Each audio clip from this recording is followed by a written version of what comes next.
بسم الله الرحمن الرحيم. الحمد لله رب العالمين ولي الصالحين والعاقبة للمتقين ولا عدوان إلا على الظالمين.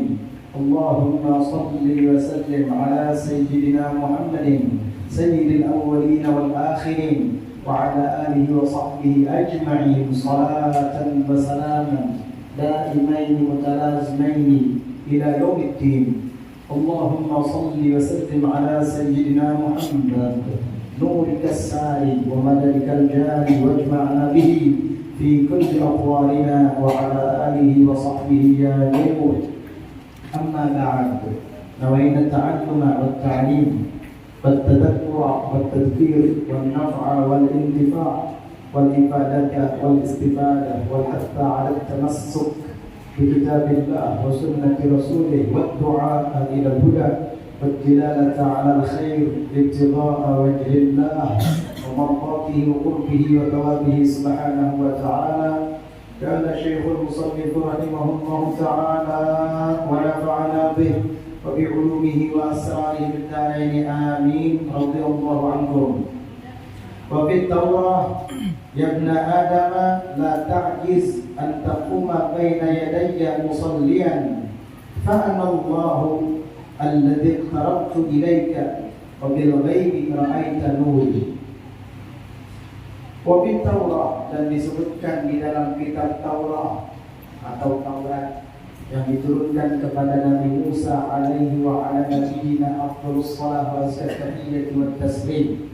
Disebutkan Allah berfirman, ya ibn Adam, wahai anak Adam, manusia, la ta'jiz, janganlah engkau lemah, antakuma baina yadayhi, agar engkau berdiri di hadapanku, musalliyan, dalam keadaan salat.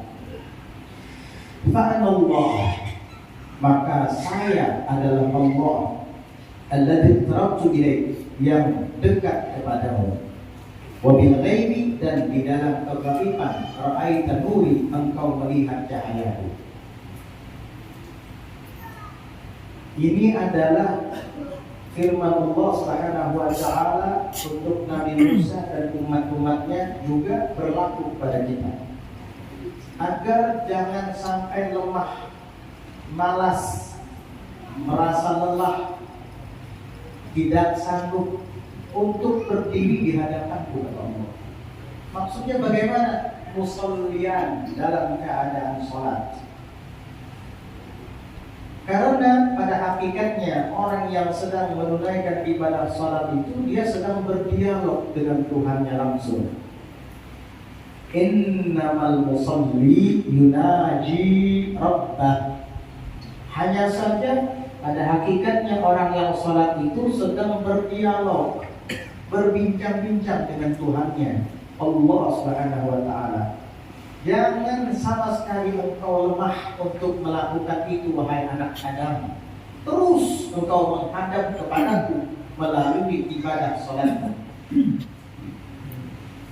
Di dalam riwayat Muslim disebutkan, apabila seorang hamba sedang menunaikan sholat dan dia membaca suratul Fatihah, Allah Subhanahu wa taala jawab setiap kalimat dan ayat yang kita baca. Bismillahirrahmanirrahim. Alhamdulillahi rabbil alamin. Kita mengucapkan alhamdulillahi rabbil alamin. Itu Allah jawab, hamidani abdi, hambaku telah memujiku.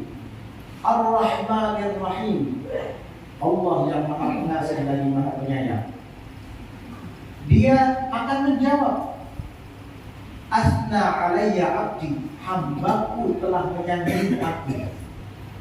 Maliki yaumiddin, sang Maha Penguasa, pemilik, raja di hari pembalasan, yakni hari kiamat.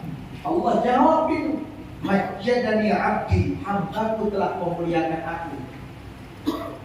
Iyyaka na'budu wa iyyaka nasta'in. Allah jawab, hadzali. Ketika kita mengucapkan hanya kepadamu kami menyembah dan hanya kepadamu kami meminta pertolongan. Hadali ini untuk saya Allah. Wa li abdi ma sa'al, dan hambaku berhak mendapat apa yang dia minta. Lalu kemudian kita lanjutkan. Ihdinas siratal mustaqim, siratal ladzina an'amta 'alaihim ghairil maghdubi 'alaihim waladdallin. Amin. Itu isinya permintaan kepada Allah. Tunjukkan kami jalan yang lurus, jalan orang-orang yang Engkau beri kenikmatan kepada mereka, bukan jalan orang-orang yang Engkau murka atas mereka, dan bukan jalan orang-orang yang sesat. Itu dijawab sama Allah. Hadza li abdi, ini untuk hambaku. Wa li abdi ma sa'al, dan hambaku berhak mendapatkan yang dia minta. Enak sebenarnya kalau kita mengerti makna sholat. Betah rasanya kita di dalam sholat kalau kita memahami hakikat sholat. Jika kita memang mengakui bahwa Allah adalah kekasih kita, bahwa Allah lebih kita cintai daripada diri kita, jiwa, raga, harta benda, dan seluruh manusia, maka kita akan terasa betah di dalam salat. Karena pada hakikatnya di situ kita sedang berbicara dengan Allah, sedang berdialog dengan Allah, sedang bermunajat dengannya. Ini pembahagian salat antara hamba dengan Tuhan. Qasamtu salata baini wa baina 'abdi bismain. Aku bagikan salat antara aku dan antara hambaku, kata Allah, dua bahagian. Separuh untukku, separuh untuk hambaku. Yaitu di dalam surat Al-Fatihah tadi. Mulai dari kalimat basmalah hamdalah sampai kepada kalimat iyyaka na'budu wa iyyaka nasta'in, itu milikku, kata Allah. Mulai dari ihdinas siratal mustaqim sampai waladdallin, ini milik hambaku, kata Allah. Enak kalau kita memahaminya. Ini hadis sahih riwayat Muslim. Jadi pada hakikatnya orang yang sholat itu sedang berdialog dengan Allah, berhadapan dengan Allah.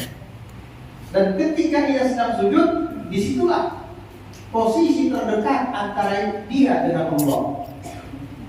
Nabi SAW pernah bersabda, aqrabu ma yakunu al-'abdu min rabbih wa huwa yusalli fis sujud fad'u faqaminun an yustajaba lahu.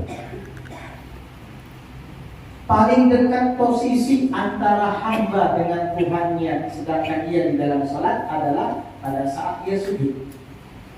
Maka berdoalah, kata Nabi. Pantas dan sangat-sangat cocok agar engkau dikabulkan doa. Situ.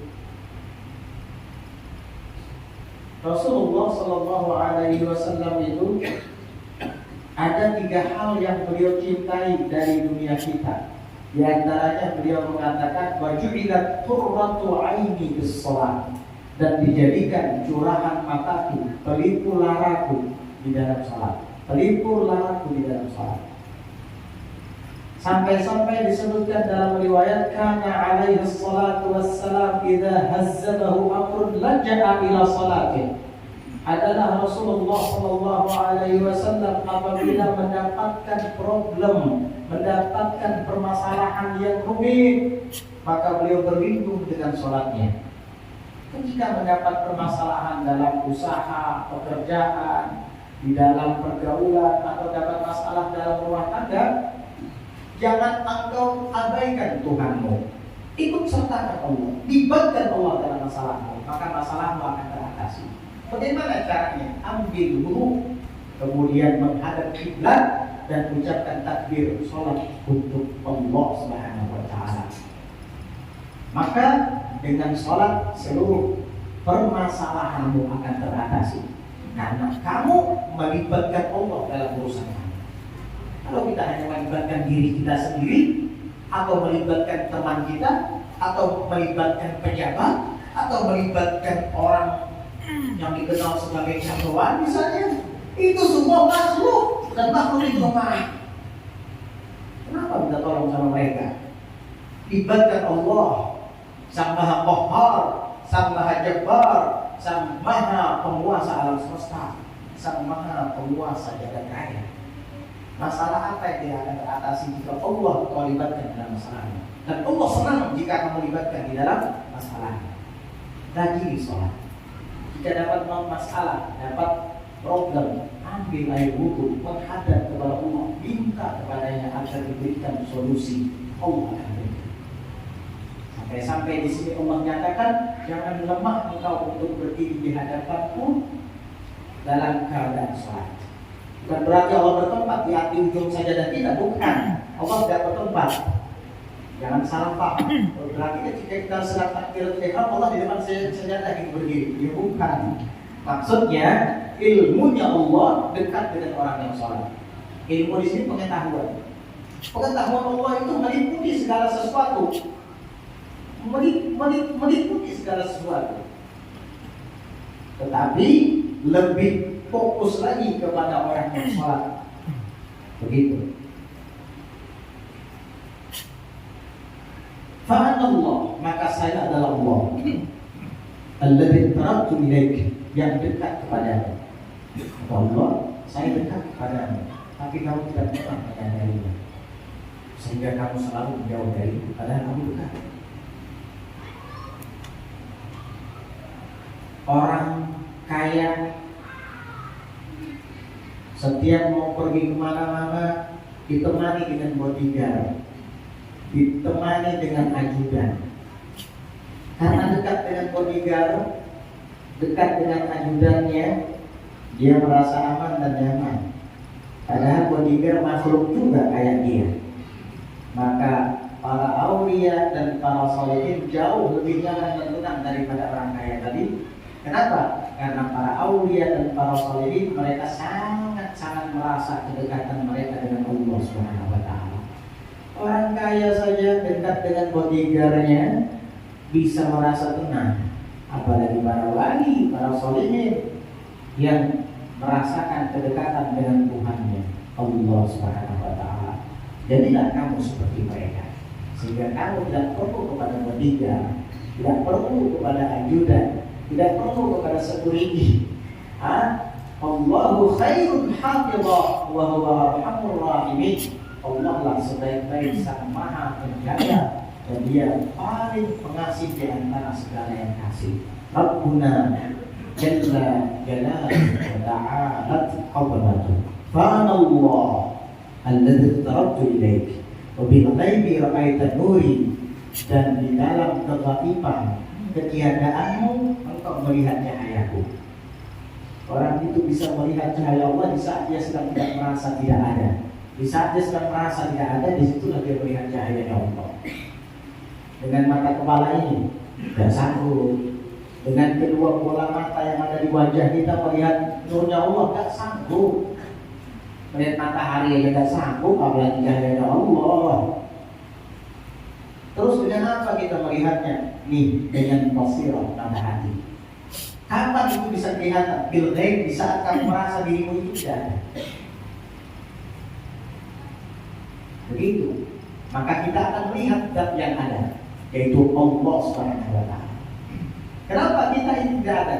Karena wujudnya kita adalah wujud majazi, wujud yang majaz. Sedangkan wujudnya Allah adalah wujud yang hakiki, yang sebenarnya. Jadi pada hakikatnya, jika dibandingkan, disandingkan antara wujud kita sebagai hamba ini dan antara wujudnya Allah sebagai sang pencipta alam semesta, maka wujud kita ini sebenarnya ada, tidak ada. Wujudnya kita ini pada hakikatnya tidak ada, tapi wujudnya Allah yang ada. Kenapa tidak ada? Karena memang kita ini sebelumnya tidak ada. Hal ada alal insani hinum minad dahri lam yakun syai'an madhkura. Kita ini bukanlah sesuatu yang madhkur sebelum diciptakan. Kapan kamu lahir? Tahun 1960. Berarti tahun 1959 kamu tidak ada. Orangnya mana sekarang? Meninggal. Kapan? Baru tahun 2021 tadi kena corona. Bisa ya? Habis, hilang wujudnya. Itulah wujud majazi. Ada permulaan, ada penghabisan. Tapi kalau wujud hakiki, la ibtida'a liwujudihi wala intiha'a lahu. Tidak ada permulaan bagi wujudnya dan tidak ada penghabisan bagi wujudnya. La tida'a li awwaliyatih wala nihayata li akhiriyatih. Tidak ada permulaan bagi awalnya dan tidak ada penghabisan bagi akhirnya. Itulah wujud yang hakiki. Hanya satu saja, tidak berbilang-bilang, tidak banyak, hanya satu. Wujudullah la syarika wahdahu la syarika. Hanya satu. Wujud yang hakiki. Disitulah kita melihat cahaya Allah Subhanahu wa taala dengan mata hati kita. Ini yang dimaksud oleh Syekh Abu Bakar bin Salim ketika beliau mengatakan ma fa'altum syai'an illa wa ra'aitullaha qablahu wa indahu wa ba'dahu. Tidaklah aku melakukan sesuatu perbuatan pun kecuali aku melihat Allah sebelum melakukannya, dan di saat melakukannya, dan setelah melakukannya. Melihat Allah dengan mata ini tidak bisa dengan mata ini. Kalau para ulama, para aulia, para arifin, para salihin ketika mengatakan melihat Allah berarti bukan dengan mata ini. Sekali lagi, mata yang ada di kepala dia ini terbatas jangkauannya. Jangankan melihat cahaya Allah, melihat matahari aja silau. Lama-lama bisa buta. Tapi dengan mata hati. Maksudnya bagaimana melihat dengan mata hati? Itulah yang dimaksud dengan hadis Nabi di saat menjelaskan tentang al-ihsan. Apa itu al-ihsan? Anta ta'budallaha ka'annaka tarahu. Hendaknya engkau beribadah kepada Allah seakan-akan engkau melihatnya. Melihat dengan mata ini tidak bisa dengan mata hati. Maksudnya melihat dengan mata hati itu bagaimana? Melihat keagungannya, melihat kebesarannya, melihat af'alnya. Kita sadar bahwa segala kejadian sebelum dan sesudahnya itu semua adalah takdir Allah Subhanahu wa taala. Kita saksikan itu dengan mata hati kita. Itu yang dimaksud oleh Syekh Abu Bakar bin Salim. Sebelum aku melakukan sesuatu, aku melihat Allah. Maksudnya aku mengetahui ini semua adalah kehendak Allah. Dan di balik kehendaknya itu terdapat kebesarannya. Dan ketika aku melakukannya, aku juga melihat, menyaksikan bahwa Allah Subhanahu wa taala yang membuat aku bisa kuat dan kuasa melakukan ini semua. Dan setelah aku melakukannya, aku juga melihat Allah. Aku menyadari dan tahu bahwa ternyata itulah ketentuan Allah Subhanahu wa taala. Inilah yang dimaksud dengan beriman kepada qada dan qadar. Kalau kita salah memahami, dikira Allah Ta'ala itu sosok kayak manusia, ada kepala, tangan, dan kakinya. Bukan begitu. Itu namanya aliran mujassimah. Allah dibilang punya jisim, punya sosok. Tidak boleh seperti itu. Nah, ini adalah orang-orang yang selalu merasa bahwa mereka itu menyaksikan akan kebesaran Allah di dalam segala sesuatu melalui mata hatinya, bukan mata kepala. Karena mata hati ini jauh, jangkauannya itu jauh daripada mata kepala kita.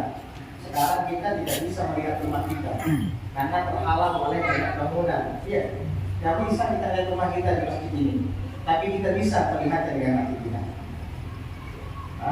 Kalau lu tanya, rumah Fian catnya warna apa? Fian bisa jawab, warnanya hijau.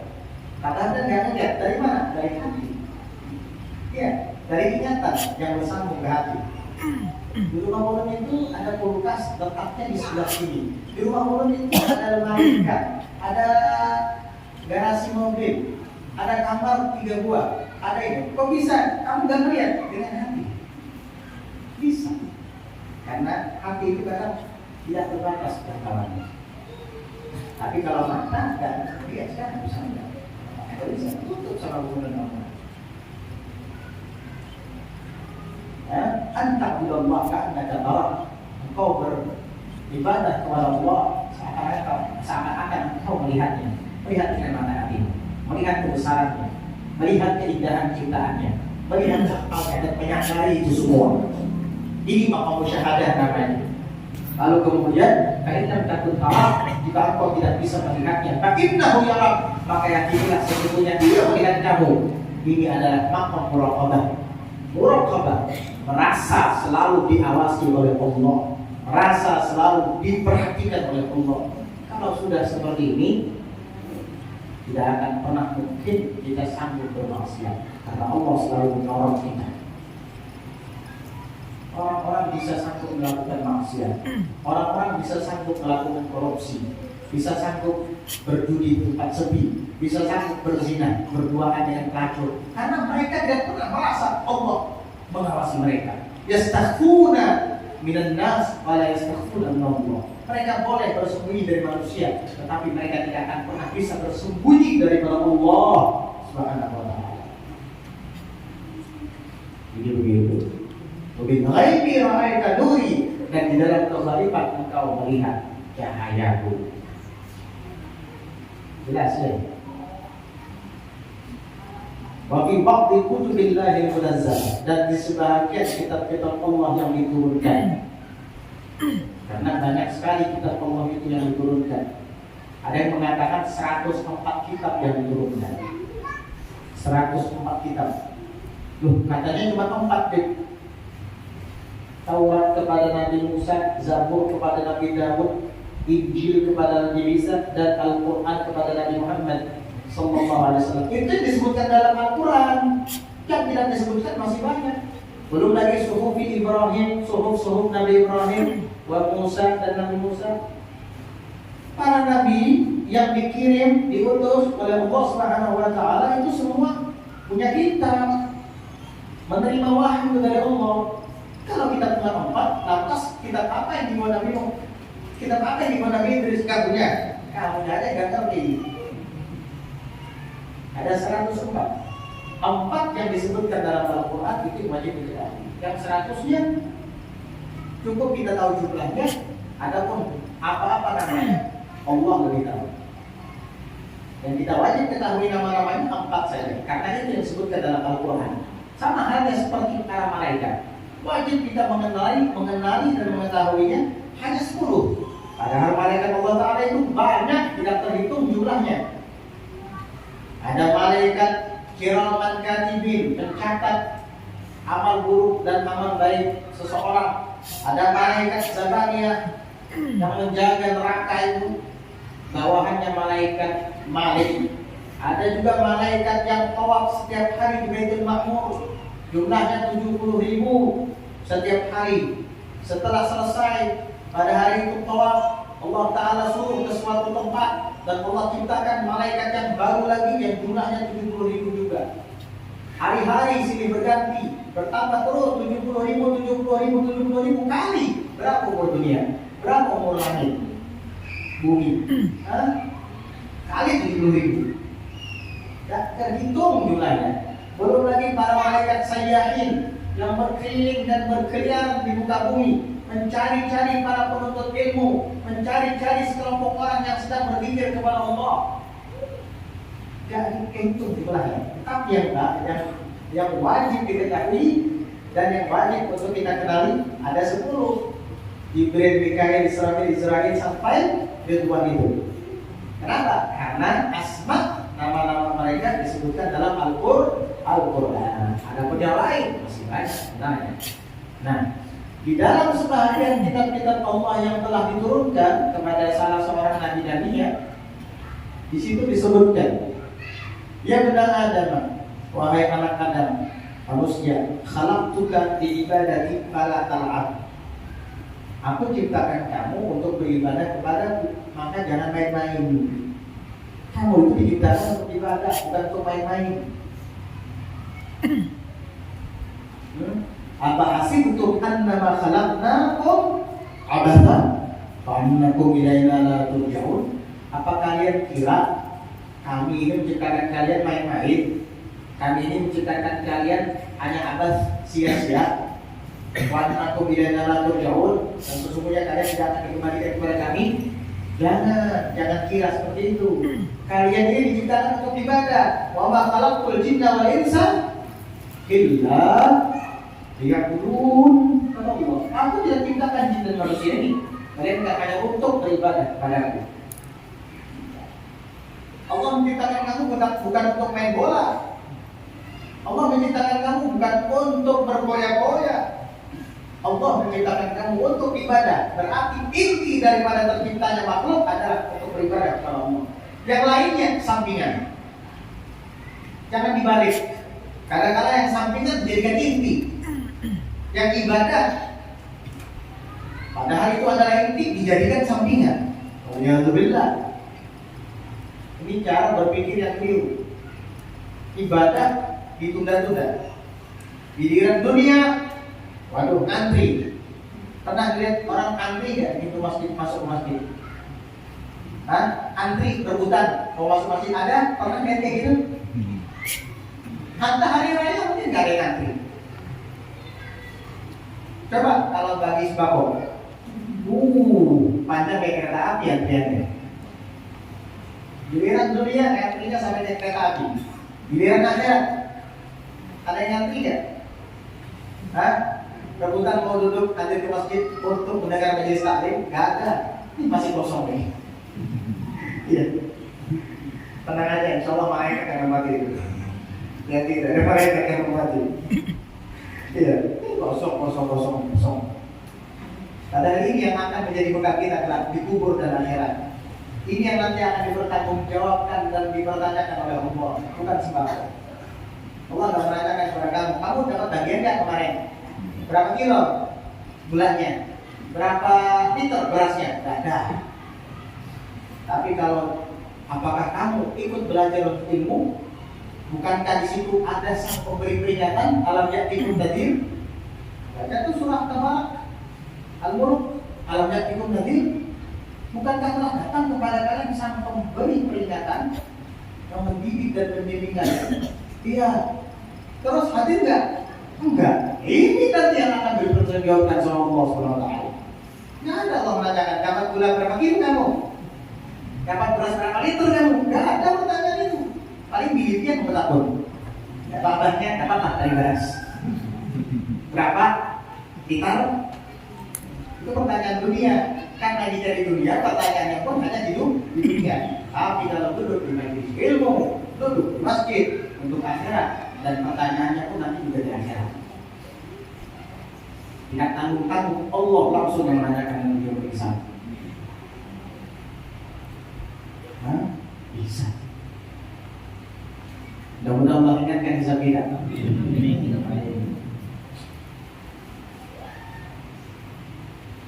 Wa adkhalna jannah wa adkhalna jannah bila hisab insyaallah. Masuk surga dan hisab. Amin. Aku menciptakan engkau untuk ibadah kepada kepala. Apakah jangan main-main dalam hidup ini? Jangan main-main. Ibadah jadikan prioritas. Ibadah jadikan yang utama. Yang lainnya sampingan. Tapi kan bukankah kewajiban juga, apalagi kita punya tanggungan. Betul, itu kewajiban. Tapi kewajiban yang sampingan. Sholat kewajiban yang utama. Qaddimul aham fal aham. Dahulukan yang lebih penting dan yang lebih penting. Walaupun ada yang muhim, tapi ada yang aham. Ada yang penting, ada yang lebih penting. Dahulukan yang lebih penting, pada yang penting. Yang lebih penting itu diprioritaskan, diutamakan, dinomorsatukan. Kepentingan yang lain nomor 2. Ya sama-sama penting, tapi ada yang lebih penting. Yang lebih penting yang kamu kerjakan. Cucian kering, jemuran kering, ikan sedang digoreng. Jemuran sudah kering, ikan sedang digoreng. Dan kalau tidak diangkat hangus. Mana yang didahulukan? Ngangkat ikan dulu apa ambil jemuran? Ibu-ibu yang tahu. Saya pengen ngambil jemuran aja, gosong ikan. Tapi kan ngambil jemuran penting, iya. Ngangkat ikan dari rinjing juga penting. Tapi saat ini ikan dari rinjing diangkat lebih dulu, itu utama daripada ngangkat pakaian yang kering di jemuran. Kenapa? Karena kalau kamu sibuk mengangkat pakaian kering di jemuran, lagi pula harinya gak hujan kok, cerah-cerah aja. Kamu biarkan ikan di gorengan, hapus ikannya. Ini cara berpikir yang tidak benar. Orang yang benar itu cara berpikirnya biar aja lu tak pesan itu biar sampai sore ya. Belum kan mungkin duanya angkat dulu ikannya. Jangan pedangnya ada hangus. Ini nggak ada cari uang. Mudah-mudahan aman insyaallah. Tidak ada lagi banjir bandang dan banjir lainnya insyaallah aman selamat diangkat dalam bencana dan musibah. Kami dalam alamin. Enak udah angkat dulu pedangnya, masukin ke piring, taruh di tempat yang aman biar gak dimakan kucing. Iya, baru tuh angkat pakaian-pakaian. Beres urusan kamu. Jangan pakaian diangkat, beres, ikan hangus, mana jadi ya makan siang. Apa bro? Datang lakinya disumbangkan ikan hangus. Parah-parah akhirnya. Jadi gitu. Semuanya penting, tapi ada yang lebih penting. Yang lebih penting didahulukan daripada yang penting. Tanpa mengurangi yang penting. Tetap yang penting dikerjakan, cuma yang lebih penting didahulukan. Arti didahulukan bukan berarti yang penting tidak dikerjakan, tetap dikerjakan juga. Cuma yang lebih penting didahulukan. Itu ibadah. Setelah itu baru bekerja.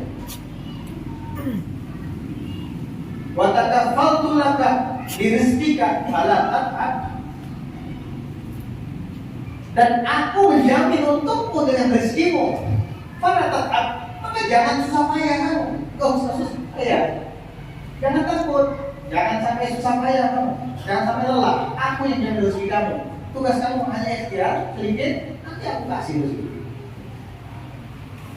Iya, begitu. Jangan sampai dijadikan beban usaha itu. Beban-beban mati dua kelaparan dalam diriku. Kenapa kamu mengucapkan kalimat itu? Karena di dalam hatimu kosong daripada Allah Subhanahu wa taala. Sebagian orang soleh dahulu itu mengatakan, "Kaifa akhafu minal faqri wa ana Abdul Ghani?" Kaifa akhafu minal faqri? Bagaimana mungkin aku takut dari kefakiran? Wa ana Abdul Ghani, sedangkan aku adalah hamba Zat yang Maha Kaya. Bukankah Allah Taala itu Maha Kaya dan kamu hambanya? Beribadah kepadanya, mana mungkin Allah melantarkan kamu? Kita punya pembantu di rumah, berkhidmat kepada kita, membersihkan rumah kita, mencucikan pakaian kita. Masa kita biarkan dia kelaparan? Gak mungkin kan? Melihat dia rajin khidmat di rumah kita, Masya Allah. Ada uang, sini. Nih, ambil uang. Ada makanan, kasih dia. Kalau manusia saja bisa membalas jasa kebaikan orang yang berbakti kepadanya, apalagi Allah Subhanahu wa taala. Makhluk saja bisa membalas kebaikan orang yang berbakti kepadanya. Masa Tuhan makhluk tidak bisa membalas hamba yang taat kepadanya? Gak mungkin. Kamu aja yang kurang keyakinan. Kamu aja yang tidak kuat iman. Kaifa akhafu minal faqri wa ana Abdul Ghani? Bagaimana mungkin aku takut dengan kefakiran, sedangkan saya adalah hamba Zat yang Maha Kaya. Jadi hamba Allah Taala dulu kan. Maka kita tidak takut fakir. Bagaimana jadi hamba? Hamba itu harus turut patuh dengan majikan. Allah menyuruh sholat ya sholat. Allah menyuruh puasa ya puasa. Yang biasanya takut fakir itu tidak mengabdikan diri kepada Allah, tidak menghambakan diri kepada Allah. Akhirnya takut dengan kefakiran, takut dengan kemiskinan, karena tidak ada Allah di dalam dirinya, tidak ada Allah di dalam hatinya. Kecemasan selalu menghantuinya. Alhamdulillah. Tapi kalau orang yang dekat dengan Allah, ada ibadah tentang mereka. Kenapa saya harus ketakutan? Saya selalu berbakti kepada Allah, saya selalu ibadah kepada Allah. Allah tidak mungkin menampakkan hamba yang taat kepadanya. Manusia saja tidak tega mau menelantarkan orang yang berbuat baik kepadanya, apalagi Allah Subhanahu wa taala. Manusia saja tidak tega, kasihan, apalagi Allah Taala yang Arhamur Rahimin. Arhamur Rahimin, yang paling mengasihi di antara yang kasih, yang paling menyayang di antara yang sayang. Kamu kira Allah tidak penyayang apa? Ragu kamu kalau Allah itu Maha Rahman, berbelas kasih? Ragu kamu kalau Allah itu Maha Rahim, penyayang? Dia tidak punya iman, makanya ragu. Kalau Allah menamakan Zatnya sebagai Rahman, menamakan Zatnya sebagai Rahim, yakini tidak ada yang lebih penyayang daripada Allah. Tidak ada yang lebih berbelas kasihan daripada Allah.